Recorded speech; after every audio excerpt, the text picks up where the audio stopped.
अच्छी चल रही है और 4 दिन बंद हो रही है, तो महाराज सूर्य का उत्तरायण जो प्रवेश है मकर के अंतर्गत, वो दोपहर में लगभग 2:30 बजे के करीब में आए, 2:30 से 3 के करीब में आए।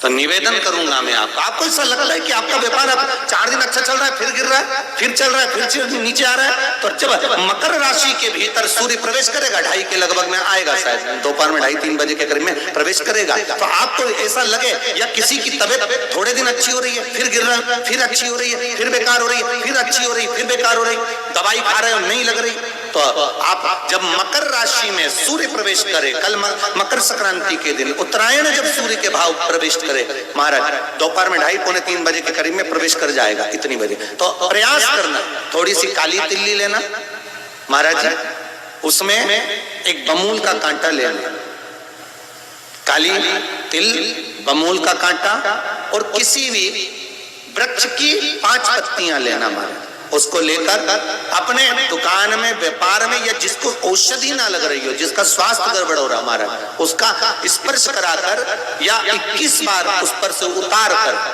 और उतारना क्या नाम लेकर है, अवधूतेश्वर महादेव। कौन सा महादेव है, जम के बोलो जरा, अवधूतेश्वर महादेव।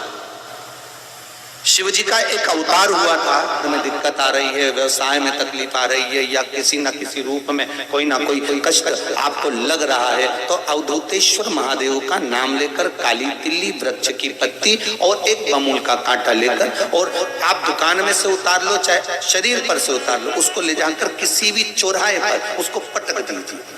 चौरस्ते पर नहीं डाल सकते तो बहते हुए पानी में डाल दीजिए, बहता हुआ पानी ना मिले तो पीपल के वृक्ष के नीचे डाल दीजिए, पर उसको मकर राशि के प्रविष्ट भाव में ही डालना। इसका मतलब है यानी कि मकर संक्रांति के दिन 2:30 से 3 बजे के बीच में ही इस उपाय को करना रहेगा।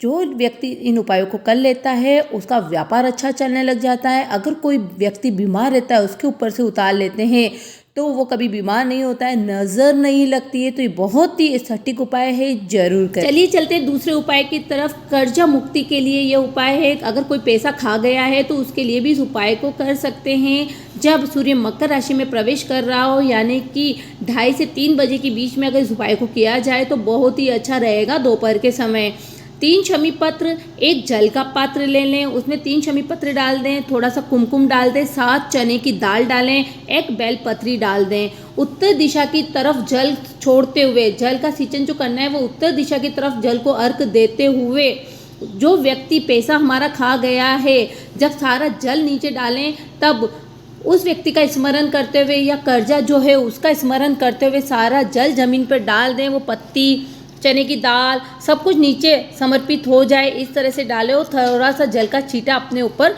डाल के घर के अंदर प्रवेश कर जाएं। किसी भी तरह से पैसा आएगा और कर्जा उतर जाएगा। जो व्यक्ति खा करके गया है वो कैसे न कैसे पैसा जरूर देने के लिए आएगा और आपका पैसा आपके पास आ जाएगा। तो यह भी उपाय जो करना है वह मकर संक्रांति के दिन ही करना है। चलते हैं तीसरे उपाय की तरफ। किसी के हाथों में कंपन होता हो, हाथ दूजते हो, शरीर दूजता हो तो ये बहुत ही अच्छा उपाय है। जब सूर्य नारायण को मकर संक्रांति के दिन अर्घ दें तो उसमें थोड़ी सी काली मिर्ची पीस कर डाल देनी है लोटे में और फिर सूर्य नारायण को अर्घ दें।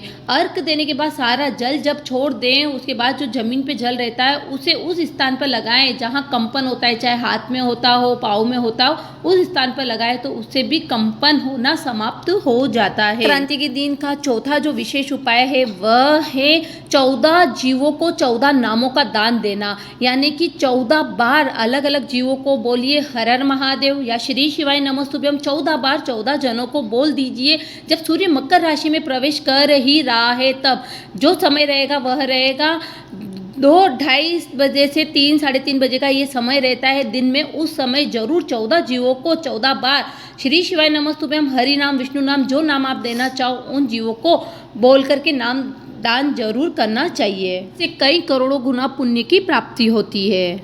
एक दिन ऐसा आता है मकर राशि में सूर्य प्रवेश करता है तो उसे मकर संक्रांति कहते हैं। अच्छा, कई लोग कहते हैं कि सूर्य के उत्तरायण का क्रम है, ये क्रम है, ये पूजन का क्रम है, तिल्ली के लड्डू का क्रम है। पर अगर स्कंद पुराण उठाओ तो स्कंद पुराण में अगर मकर संक्रांति के क्रम को यदि पढ़ोगे तो मालूम पड़ेगा कि शंकर और नारायण ये दोनों एक ही दिन एक ही पल गंगा का स्नान करने के लिए जाए। एक माता लक्ष्मी भगवान नारायण और भगवान शिव को स्नान के लिए गुप्त रूप से झांकती है। तो भगवान विष्णु ने तिरछी दृष्टि में माता लक्ष्मी को देखा, तो माता लक्ष्मी को देखकर भगवान विष्णु शिव जी को देखे तो शंकर भगवान ने कहा, नारायण हमने देख लिया महारानी लक्ष्मी झांक रही है, हमने वर दे दिया कि लक्ष्मी का एक नाम गुप्त लक्ष्मी रहेगा। और आज मकर संक्रांति के दिन नारायण और शिव का दर्शन इस लक्ष्मी ने करा है। पर जो गुप्त लक्ष्मी का दान दे देगा उसके घर में कभी कोई बड़ी बीमारी प्रवेश नहीं करेगी। कैंसर जैसा रोग, किडनी और लीवर का रोग नहीं हो सकता। आज भी नियम है कि मकर संक्रांति के दिन एक लड्डू बनाया जाता है गुड़ और तिल्ली का, उसमें 1 का सिक्का 2 का सिक्का या कोई लक्ष्मी उसमें फंसा दी जाती है और लड्डू को पैक कर कर किसी मंदिर में दान दे दिया जाता है। उसको कहते हैं गुप्त लक्ष्मी, जिससे घर में कोई बड़ी बीमारी प्रवेश नहीं, वो केवल मकर संक्रांति को ही होता है। आप लोग दान करते हो मकर संक्रांति में? कितनी चीजें दान करते हो?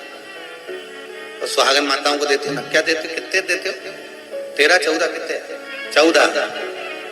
कौन से पुराण में लिखा है कि 14 चीज देना चाहिए?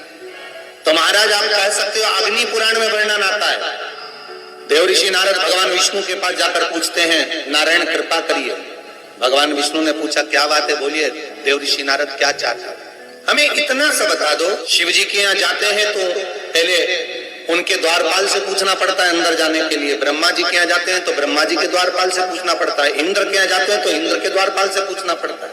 हम जितनी भी जगह जाते हैं तो कोई ना कोई द्वारपाल से हमें पूछना पड़ता है अंदर जाने के लिए। भगवान देव ऋषि नारद कह रहे हैं, नारायण से कुछ ऐसी कृपा कर दो कि हमें किसी से आज्ञा लेना ही नहीं। भगवान विष्णु तो उनकी बात को बस थोड़ा सा सुने और अंदर चले गए। नारद जी को लगा हमारा तो कोई जवाब ही नहीं दिया। नारद जी वहीं पर टिक गए, खड़े रहे, नाम जाप करते। विष्णु वापिस आए और देव ऋषि नारद से कहा, एक काम करो, जब सूर्य मकर में प्रवेश करते हुए उत्तरायण की ओर जावे, उस घड़ी उस पल में देव ऋषि नारद तुम 14 बार भगवान के नाम का, शिव नाम का दान दे दीजिए। भगवान नारायण के नाम का, राम नाम का, कृष्ण नाम का दान दे दीजिए। समझ लेना जी हो अच्छे से कि लोगों ने